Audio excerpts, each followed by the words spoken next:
Have you ever been to a city that just didn't quite live up to the hype? Well, for me, that was Nashville, and in this video, I'll break down exactly why and whether or not I think you should go. Hey guys, it's Jake, and welcome to the channel where I share travel videos, tips, and recommendations. And in today's video, we'll be going over why I think Nashville, Tennessee is overrated. Whether you've heard about it or not, there's been a lot of buzz about Nashville, most of it from bachelorette parties. So in this video, I will quickly break down some cities which surprised me and then take a deep dive into Nashville and looking at the three categories that I care the most about when looking at a city. Is easy to get around, how's the food, and what can you do there? And then I'll give my recommendations on whether or not I think that you should go. But first, if you guys could do me a huge favor and tap that thumbs up button, it just lets YouTube know that people like the content and it will get shared with more people, which is a help for a small channel like me. All right, enough of that. Let's dive into why Nashville is overrated. Before we talk about Nashville, I'm gonna highlight three cities that I've been to recently to give a reference for when I talk about Nashville later. These cities are similar in size since I didn't want to compare Nashville to places like New York City or Washington, D.C. because those are very different places. First up, Milwaukee, Wisconsin. When talking about getting around Milwaukee, the whole downtown area was very walkable, and at most you need to go 30 minutes. If you didn't want to walk, they had bikes that you could easily rent and also Ubers.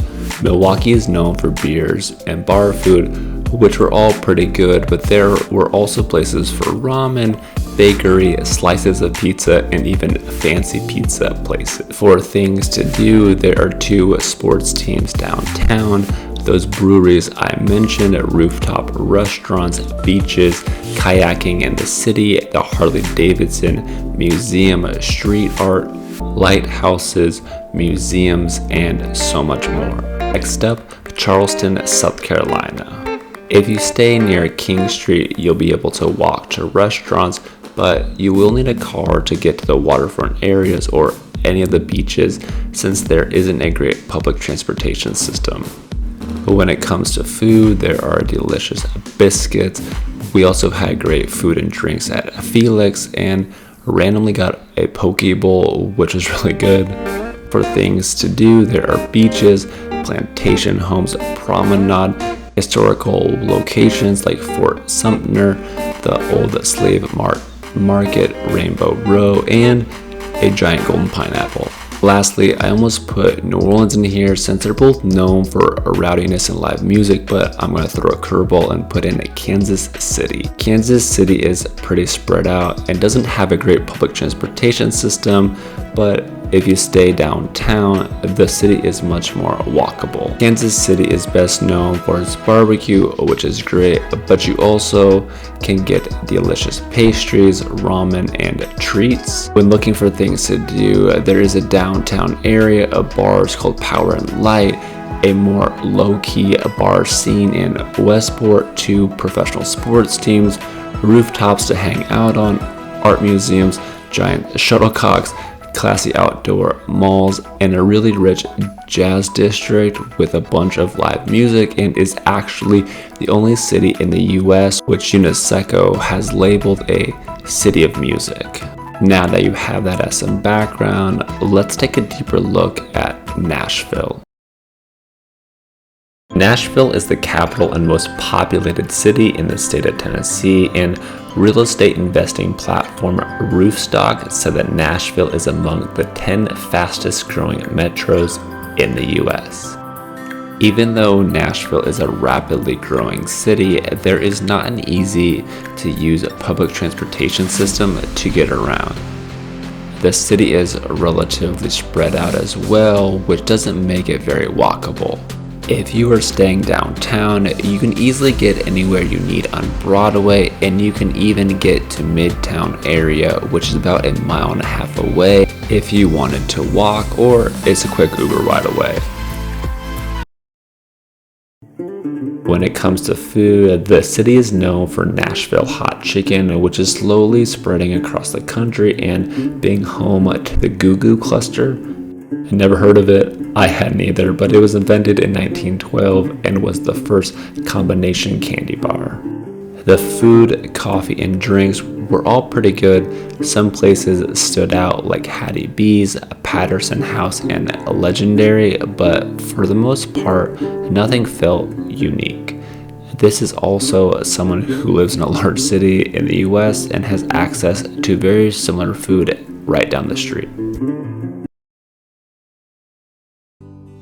Nashville is a major center for the music industry, especially country and Christian music, and is home to the Country Music Hall of Fame, the Johnny Cash Museum, but also a bunch of live music spots, which I'm sure you've heard about.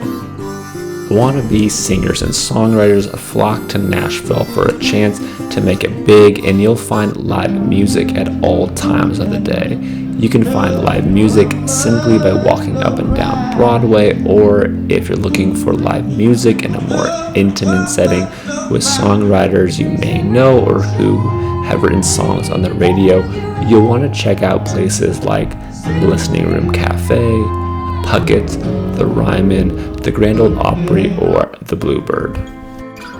Nashville has more than music and is home to the hockey team Nashville Predators and NFL team the Tennessee Titans. Shout out to Titans players AJ Brown and Ryan Tannehill for helping me win my fantasy football league. They're huge supporters of the channel. Nashville is also home to a replica of the Greek Parthenon, like the one in Athens, which is completely random. Well, in Nashville, there is quite a bit to do, but it is all generally targeted to the bars and music scene. There are parks to go to, or you can rent a car and try to go hiking in the mountains or walk in the woods, but a lot of the city is centered around Broadway, which isn't a bad thing, but at times it just felt we were going from bar to bar, catching the next live performer looking for something to do. Full disclosure, I went to Nashville when I was 21 and loved it and had a great time. When I went back this time, I was a bit disappointed. Maybe I have now been to more places, or maybe I just overhyped it to myself. When I went back this time, Broadway, which is the main touristy area in the city, felt like it was lacking in things to do. If you're looking to eat, drink, and have very loud music played at you, you may have a different experience on Broadway than me. And yes, I know how old and boring that makes me sound. If you're into country music history, you'll stay busy with the artifacts that can be found in museums around town and all the great performers and songwriters. You'll have a blast. I was just hoping for more diversity, since some of the other things to do in the downtown area are walking the pedestrian bridge, which just leads to a parking lot, and unless you are extremely into old country music artifacts, the museums or attractions may be less than appealing. Some of our favorite things we did while we were there were off Broadway, and without a public transportation system and not being a walkable city, you'll need to either suck it up and walk or call a bunch of Ubers. The things that we enjoyed doing off Broadway were checking out the Midtown area, finding live music in other locations like some of the places I had mentioned earlier. My general feeling was that there are other cities that provide similar kinds of downtown areas with bars, restaurants, and rooftops. They just might not have quite the same level of live music. If you're looking to eat, drink, and listen to a bunch of live music, I would highly recommend Nashville. And if you're looking for a bit more, then you can still check it out. I just recommend being ready to venture off Broadway. Thank you so much for watching, and if you're interested in other travel destinations, then check out my channel, or there's a link to more travel articles in the description. And if you want to be around for when I post my next video, do not forget to subscribe. See you guys next time.